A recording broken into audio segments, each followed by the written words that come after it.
Pink Floyd is one of the most visually oriented bands in history, and arguably, their most recognizable image is the Rainbow Prism. This image was first introduced to the public on March 1st, 1973, with the release of their record Dark Side of the Moon. To date, the record has sold an estimated 45 million copies and is widely considered one of the most influential albums of any genre ever made. Not only because of the music, but also because of the artwork.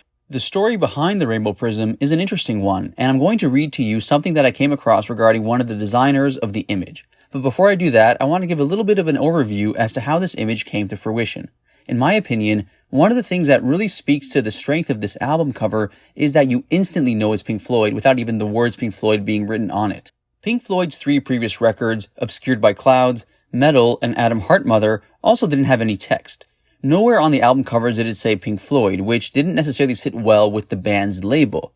Pink Floyd's label at the time was Harvest, which was owned by EMI, and the executives at EMI had mixed feelings about Pink Floyd's artwork not having any lettering or words. The designers for Pink Floyd's album covers, however, were directly employed by the band, not the label, meaning that the designers were not obligated to bow down to any corporate pressure, so to speak. A London-based art design group called Hypnosis designed many of Pink Floyd's album covers. Designers Thorm Thorgerson and Aubrey Powell from Hypnosis and their associate George Hardy are the ones responsible for the creation of the famous Rainbow Prism image. In comparison to Pink Floyd's three previous album covers, the album cover art for Dark Side of the Moon was more minimalist and simple. Pink Floyd's keyboardist Richard Wright had told Storm and Aubrey to come up with an image that was, quote, smarter, neater, more classy, and that essentially was the only creative direction the two designers from Hypnosis were given.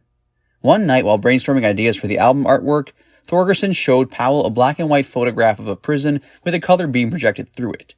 They both took a liking to the idea and presented it to their associate George Hardy, a graphic designer, who created the famous image we now know. Hypnosis then presented the Rainbow Prism image along with 6 other images to the band, and all 4 members of Pink Floyd agreed that the image of the prism was the strongest one. When the record was released in March of '73, there was a lot of intrigue about the cover art. None of the band members offered an explanation as to what the cover art is supposed to mean, and thus fans developed their own interpretations as to what the meaning or meanings behind the cover art could be. Themes explored in Dark Side of the Moon include mental illness, greed, death, and time. Could the album cover somehow be a reflection of those themes?